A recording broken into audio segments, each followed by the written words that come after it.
सुप्रभात प्यारे बच्चों, आप सब कैसे हैं। ग्रीष्मकालीन अवकाश समाप्त हो चुका है।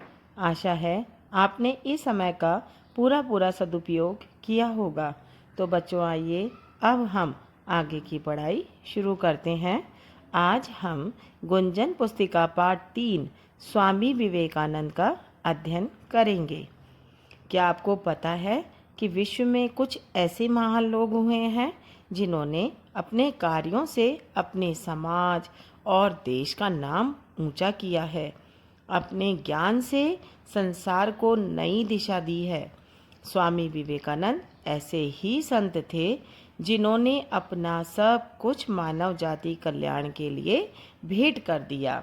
तो बच्चों, आज हम स्वामी विवेकानंद की जीवन से जुड़ी कुछ रोमांचक बातें जानेंगे और मुझे उम्मीद है कि आज आप इसे सुनकर कुछ नया सीखेंगे। अरे नरेंद्र, चतुर्भिक्षक की कहानी सुना दो। नहीं, गुरुजी आने वाले हैं।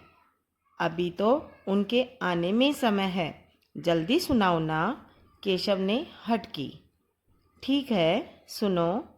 नरेंद्र कहानी सुनाने लगा। श्रोता सहपाठी कहानी सुनने में मग्न हो गए। अध्यापक ने आकर पढ़ाना शुरू कर दिया और उन्हें पता ही न लगा, अचानक अध्यापक का ध्यान कोने में बैठे इन छात्रों की तरफ गया। तो देखो बच्चों, नरेंद्र यहाँ किसके लिए आया है। नरेंद्र स्वामी विवेकानंद के बचपन का नाम था। भिक्षुक का मतलब होता है भिक्षा मांगने वाला। हठ का मतलब होता है जिद।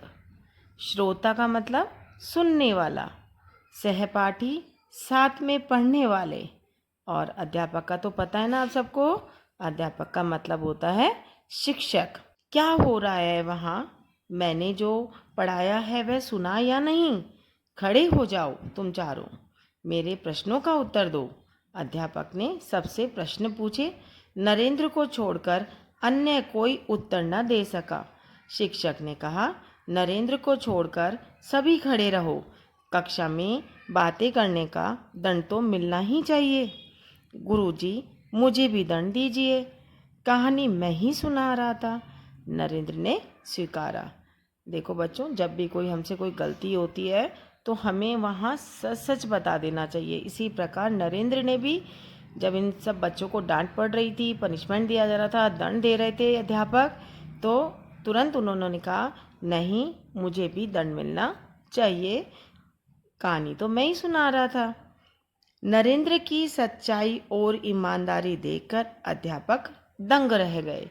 दंग रह गए के मतलब यहाँ ये मुहावरा है, अत्यधिक चकित होना। सच बोलने वाला यह बालक नरेंद्र आगे जाकर स्वामी विवेकानंद के नाम से प्रसिद्ध हुआ। स्वामी विवेकानंद का जन्म 12 जनवरी 1863 को मकर संक्रांति के दिन कोलकाता में हुआ। बच्चों, आपको पता है इनके जन्म को राष्ट्रीय युवा दिवस के रूप में भी मनाते हैं। बचपन में उनका नाम नरेंद्र नाथ था। छोटा नाम नरेन पड़ गया। उनके पिता का नाम विश्वनाथ दत्त था। वे उच्च न्यायालय में वकील थे। अंग्रेजी भाषा ज्ञान और भाषण कला नरेंद्र को विरासत में मिले। उनकी माता भुवनेश्वरी देवी धार्मिक महिला थी। वे नरेंद्र को रामायण महाभारत के किस्से कहानियाँ सुनाती थीं, जिससे नरेंद्र में धर्म के प्रति रुचि उत्पन्न हुई। उन पर माँ का विशेष प्रभाव रहा। उनकी बुद्धि कुशाग्र थी। कुशाग्र का मतलब तेज, यानी बुद्धि बहुत तेज थी। वे कक्षा में प्रथम आते थे। उन्होंने छोटी उम्र में ही महान ग्रंथों का अध्ययन कर उन्हें याद कर लिया था। उनमें नेतृत्व करने का अद्भुत गुण था। उन्हें व्यायाम, कुश्ती, घुड़दौड़, तैराकी का भी शौक था।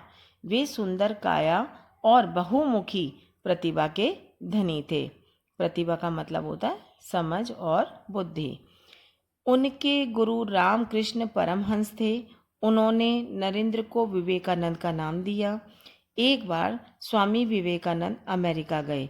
अमेरिका के शिकागो शहर में विभिन्न धर्मों के प्रतिनिधि अपने अपने धर्म के विषय में बताने आए थे। विवेकानंद ने भारत की ओर से अपना भाषण दिया। भाषण में उनके संबोधन भाइयों और बहनों को सुनकर सभा में तालियां गूंज उठी। अगले दिन उनके भाषण की चर्चा पूरे अमेरिका में हुई। उन्होंने अपने कार्यों और विचारों से विश्व में भारत का नाम रोशन किया। विदेश भ्रमण के दौरान एक दिन विवेकानंद ने देखा कि कुछ लड़के नदी में तैर रहे अंडे के छिलके पर निशाना लगा रहे थे। किसी का निशाना ठीक नहीं लग पा रहा था। विवेकानंद जी उनके पास गए और लगातार कई बार सही निशाने लगाए। उन लड़कों ने हैरानी से पूछा, आप ऐसा कैसे कर लेते हैं? सारे निशाने ठीक कैसे लगा लिए? तब उन्होंने कहा, अपना पूरा ध्यान काम पर लगाओगे तो सफलता जरूर मिलेगी। कहने का मतलब है बच्चों, कोई भी कठिन से कठिन काम हो उसको हम पूरी मेहनत से, लगन से, मन से, पूरे ध्यान से करते हैं तो उस काम में हमें सफलता जरूर मिलती है। वे केवल एक संत ही नहीं, देशभक्त, वक्ता, विचारक, लेखक भी थे। उनका संदेश था, उठो, जागो और तब तक न रुको जब तक मंजिल प्राप्त न हो जाए। यहाँ वक्ता का मतलब है बोलने वाला, संदेश का मतलब प्रेरणा या उपदेश देने वाला विचार। तो कहने का मतलब है उनका केवल एक ही संदेश था कि उठो, जागो और तब तक न रुको जब तक कि आपको मंजिल प्राप्त न हो जाए।